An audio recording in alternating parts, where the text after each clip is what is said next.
오늘 말씀은 너무 잘 알고 계신 말씀입니다. 주보에도 나와 있듯이 구약 1면입니다. 그러니까 성경책 처음 피면 나오는 부분입니다. 그리고 저희 어릴 때는 수련회 가면 꼭 이거 암송해야 밥을 주고, 그랬던 기억이 납니다. 이 말씀이 우리에게 참 중요하고 귀한 말씀입니다. 그런데 그래서 쉽게 넘어가는 말씀이기도 한 것 같습니다. 우리가 너무나 잘 알고 있기 때문에 그냥 훅 지나가는 그런 말씀인 것도 같습니다. 오늘 이 말씀이 다시 한번 이미 잘 알고 계신 것들일 수도 있지만 다시 한번 우리 가운데 하나님이 어떤 분이신가를 깨닫게 해주고 그 하나님을 만나게 되는 귀하고 복된 시간 되기를 소망해 봅니다. 한 여성분이 강아지를 산책시키기 위해서 엘리베이터를 탔습니다. 그 엘리베이터 안에서 그 아파트 주민인 한 아이를 만나게 됩니다. 그런데 이 아이는 강아지가 너무나 귀여웠는지 정말 반짝반짝반짝하는 그 눈을 가지고 이 강아지를 바라보면서 이 여성분에게 질문합니다. 이모, 이 강아지 만져봐도 돼요? 라고 질문합니다. 이 여성분이 초면인 아이가 자기에게 이모라고 하니까 조금 당황스럽기도 했지만 아주 친절하게 대답해 줍니다. 누나라고 해야지 라고 합니다. 그랬더니 이 아이가 알았다는 듯이 다시 물어봅니다. 이모, 이 누나 만져봐도 돼요? 라고 했습니다. 여러분, 이 아이가 잘못한 걸까요? 아닙니다. 이렇게 표현하면 좀 그렇지만 아이의 눈은 정확합니다. 아이는 또 편견이 없습니다. 그래서 강아지를 향해서 나보다 나이가 많겠거니 누나구나 하고 이야기를 한 것입니다. 여러분, 그런데 실제로 누나라고 불려야 할 사람은 누구였습니까? 강아지 주인입니다. 강아지 주인은 자기를 누나라고 불러주기를 기대했습니다.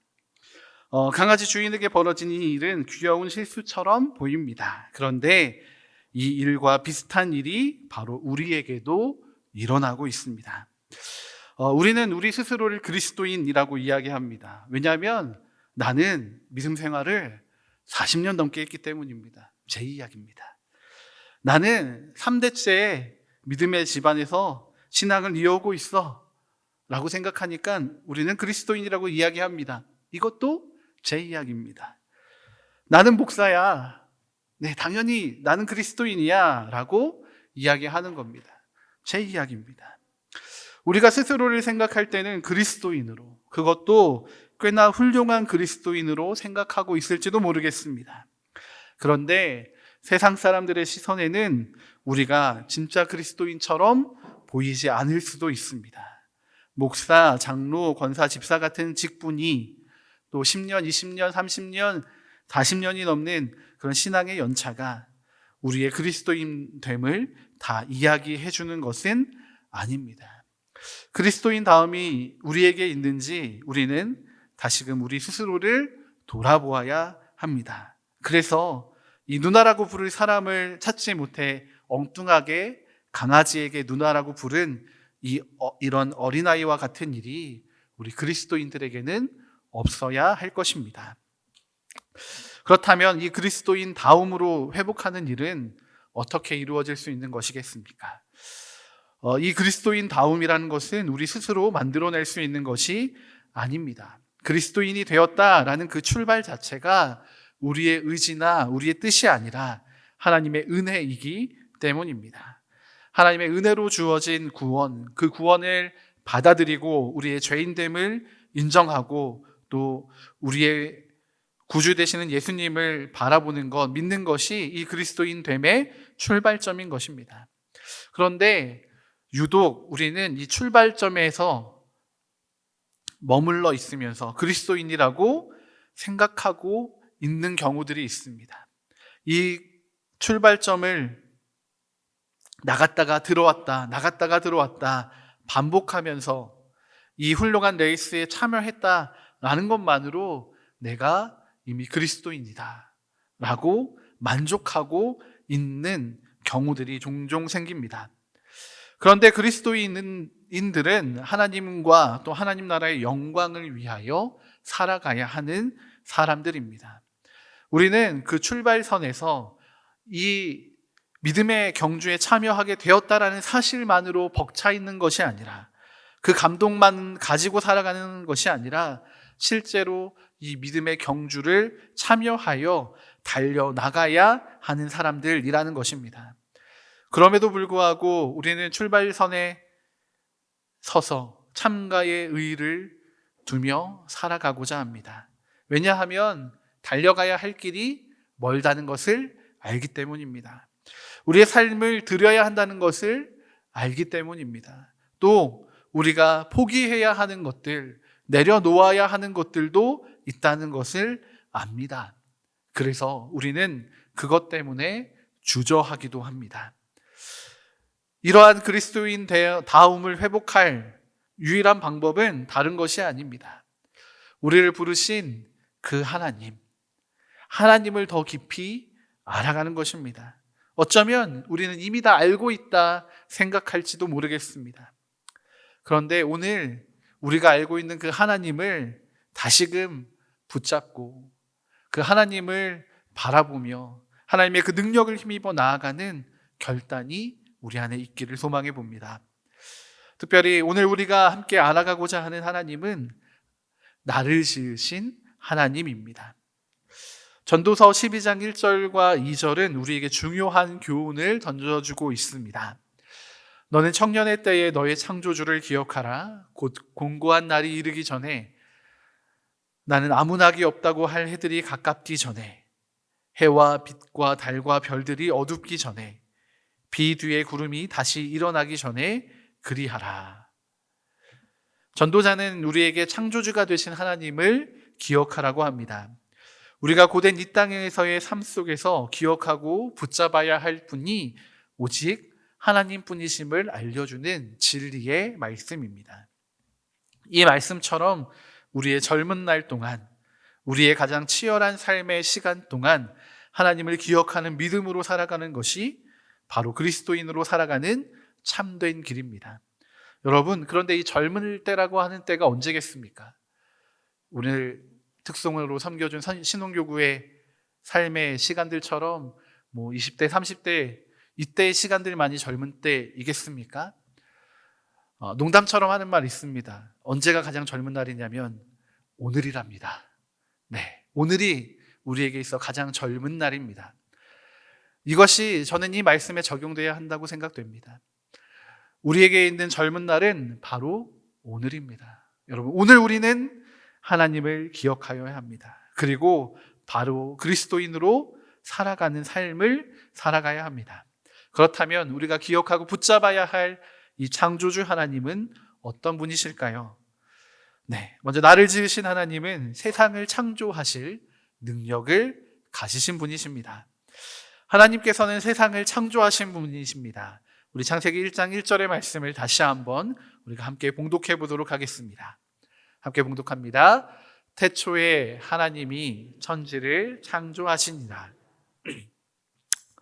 네, 우리가 이 말씀 잘 알고 있듯이 하나님께서는 천지의 모든 만물을, 이 세상을 창조하셨습니다. 어떻게 창조하셨습니까? 말씀으로. 네, 하나님의 말씀이 선포되자 어둠밖에 없었던 그 흑암이 변화하기 시작했습니다. 하나님의 말씀 그대로 모든 것들이 창조되었습니다. 아무런 형체가 없던 것들이 아름답게 조성되기 시작합니다. 먼저는 빛이 생겼습니다. 또 물이 나누어져서 궁창이 만들어졌습니다. 또 물이 한 곳으로 모여서 땅이 드러났고 그 땅에는 각종 풀과 씨 맺는 채소와 열매 맺는 나무가 자라납니다. 또 빛을 주관하기 위하여 태양과 달과 별이 지어집니다. 궁창과 또 바다에서 살아가는 생물들이 종류대로 만들어지고, 그리고 땅에도 가축과 기는 것, 짐승들이 종류대로 만들어집니다. 하나님은 모든 만물을 창조하신 능력의 하나님이십니다. 말씀만 하시면 모든 것이 이루어집니다. 그 말씀이 태초에도 살아 역사하셨고 또한 오늘도 우리 가운데 살아 역사하고 계십니다.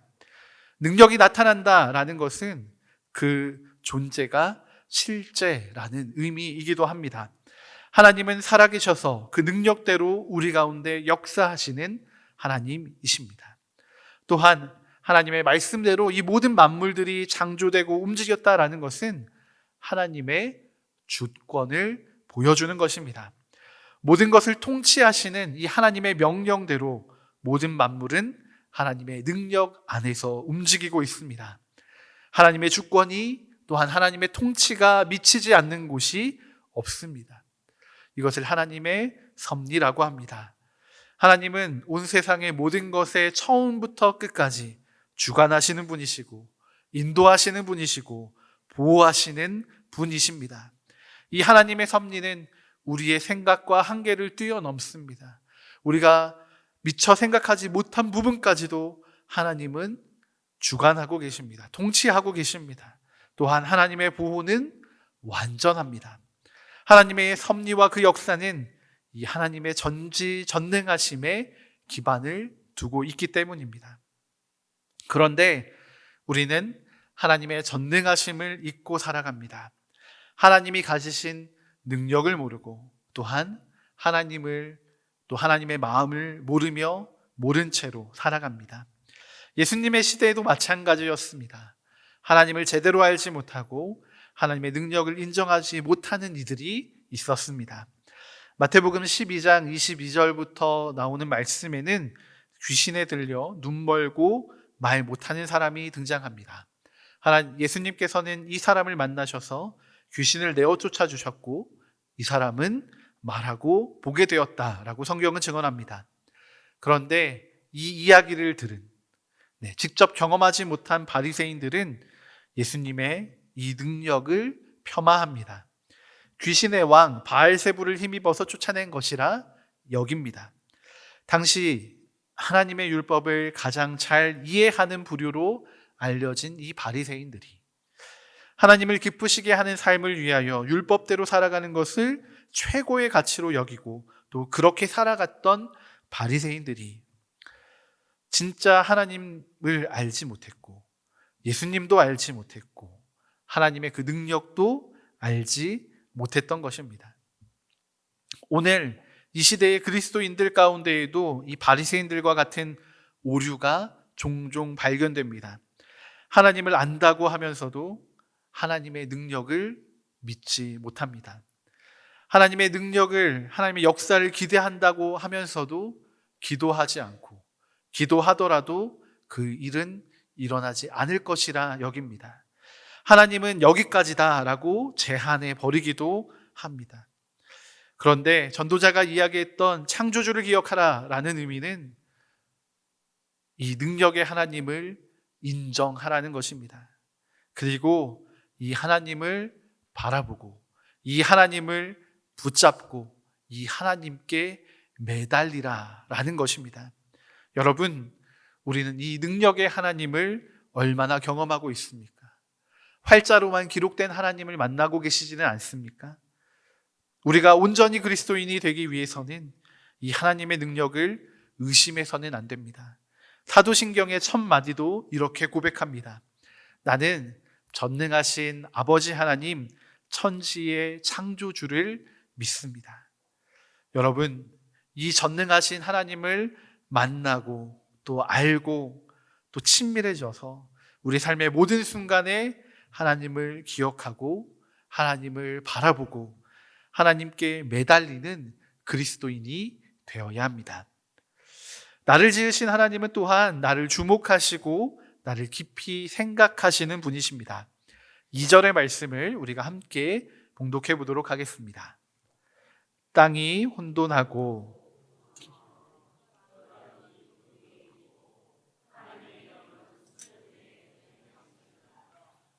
아멘. 2절의 말씀은 하나님께서 천지를 창조하시기 전 이 세상의 상태를 보여주고 있습니다.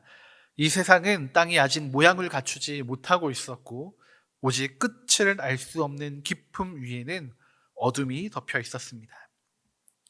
정말 아무것도 존재하지 않는 말 그대로 무의 상태에서 하나님의 영이 바로 그곳에 계셨던 것입니다. 하나님의 영은 그 어둠 속에서 수면 위를, 그 어둠 속을 운행하고 계셨습니다. 여기서 운행하다라는 말의 원어를 살펴보면 닭이 알을 품는 것과 같은 의미로 사용되고 있습니다. 어미닭은 알을 품은 채로 발을 이용해서 알을 굴린다고 합니다. 하루에 몇 번이나 굴릴까요? 네, 갑자기 뜬금없이 닭이 알을 굴리든 말든 맛있는 신선한 달걀만 먹으면 저희는 되지 않겠습니까?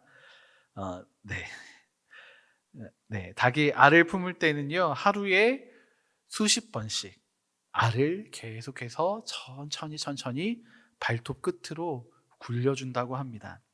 어미의 체온을 통해서 이 안에 이 달걀이 병아리가 잘 형성될 수 있도록, 조직이 형성되고 이 배아가 바르게 형성되어 모든 조직들을 만들어갈 수 있도록 한다는 것입니다. 그래서 이걸 알을 굴려주지 않으면 이 안에 있는 배아가 껍질에 붙어버려서 죽게 되기도 하고, 기형으로 병아리가 태어나기도 하고, 산소와 이산화탄소가 배출되지 않아서 교환되지 않아서 죽는 경우들도 발생한다고 합니다. 이와 같은 의미로 하나님의 영이 수면 위에서 운행하셨다라고 표현하고 있습니다. 아무것도 없는 상태이지만 하나님께서는 그 어둠 위에서 이 세상을 품고 계셨던 것입니다. 이 세상이 바르게 형성될 수 있도록, 아름답게 조성될 수 있도록 품고 계셨던 것입니다. 하나님의 품 안에서 이 세상은 계획되어 갔고 조직되어 갔습니다. 하나님은 분명 그냥 말씀만으로, 즉흥적으로, 조금 불경한 표현일 수도 있지만 아무 생각 없이도 하나님은 이 세상을 완벽하게 창조하실 능력을 가지고 계셨습니다. 하지만 하나님께서는 이 세상을 품으시고 수면 위에 운행하시며 생각하셨습니다. 이 땅을 향한 계획을 세우신 것입니다. 또한 운행하다에는 한 가지 또 다른 의미가 있는데, 바로 한 점을 중심으로 맴돌고 있다라는 의미입니다. 아무것도 없는 어둠뿐인 이 수면 위를 하나님께서 맴돌고 계셨다는 것입니다. 마치 독수리가 사냥을 하기 위해 저 높은 창공에서 사냥감을 주목하여 바라보면서 그 주변을 맴도는 것과 같은 모습입니다. 하나님께서 이 어둠 위를 운행하시면서 한 점을 주목하고 계십니다. 무엇을 주목하고 계셨을까요? 성경에 기록되어 있는 아브라함이나 모세, 다윗과 같은 정말 중요하게 여겨지는 놀라운 믿음의 인물들에게만 관심을 가지고 계셨을까요? 물론 그들도 하나님의 관심을, 하나님의 주목을 받는 사람들이었을 것입니다. 그런데 그들만이 아니라 하나님께서 사랑하시는 수많은 백성들을 하나하나 주목하여 바라보고 계셨던 것입니다. 그 중에는 정말 중요한 사람도 포함되어 있습니다. 누구일까요? 그 중요한 사람은 바로 오늘을 살아가고 있는 나입니다. 하나님께서는 나를 주목하셨습니다. 나를 바라보고 계셨습니다. 그 완벽하고 완전하시고 전능하신 하나님께서 나의 삶을 계획하시고 준비하신 것입니다. 하나님은 어쩌면 그냥 한 점에 지나지 않는 나를 너무나 사랑하셔서 주목하고 깊이 생각하신 것입니다. 이 원어의 형태를 한 번만 더 살펴보겠습니다. 이 보셨다, 보았다, 봤다, 한 순간만을 이야기하는 것이 아닙니다. 한번 쓱 쳐다보고 지나가신 것이 아니라 계속 지속되고 있는 상태의 의미입니다. 그러니까 태초부터 하나님께서 나를 주목하셨는데 오늘도, 지금까지도 변함없이 주목하여 보고 계신다는 것입니다. 나를 지으신 하나님은 나를 주목하시고 나를 품으시는 하나님이십니다. 여러분, 이 하나님의 깊으신 생각을 기억하시기 바랍니다. 요즘 내가 경험하는 일들이, 나의 상황들이, 나의 주변의 일들이, 나의 마음이 괴롭고 힘든 순간들이 있으시다면 그것들이 그냥 주어진 것이 아님을 기억하시기 바랍니다. 하나님께서 깊으신 생각 가운데 우리를 품으시며 준비하신 것입니다. 그리고 그 어려움과 고통 가운데 홀로 내버려 두시는 것이 아니라 여전히 우리를 품으시며 함께 하고 계십니다. 하나님이 잠시 고민하신 것이 아닙니다. 아주 오랫동안 우리를 바라보시고 고민하시면서 계획하신 일들입니다. 이 일들의 끝은 어떻게 되겠습니까? 우리가 재단하고 생각하고 판단하는 것과는 전혀 다른 결과를 가져올 줄로 믿습니다. 하나님의 깊으신 생각을 신뢰하시기 바랍니다. 하나님의 생각은 너무나 높기 때문에 우리의 생각과는 전혀 차원이 다릅니다. 그 하나님의 계획과 뜻을 신뢰하고 그것을 믿는 믿음으로 우리가 나아가야 합니다. 이것이 그리스도인 된 우리의 삶의 태도일 것입니다. 또한 나를 지으신 하나님은 나를 기뻐하시는 분이십니다. 하나님께서는 세상을 창조하시고 보시기에 좋았다라고 말씀하십니다. 그런데 성경에서는 보시기에 좋았다로 끝나지 않습니다. 보시기에 심히 좋았다라고 끝납니다. 그 마지막 완성이 무엇으로 이루어지게 됩니까? 사람의 창조입니다. 하나님께서는 그 사람을 지으신 후에 보시기에 심히 좋았다라고 말씀하셨습니다. 그리고 그 지으신 사람에게 축복하셨습니다. 모든 창조가 완성된 후에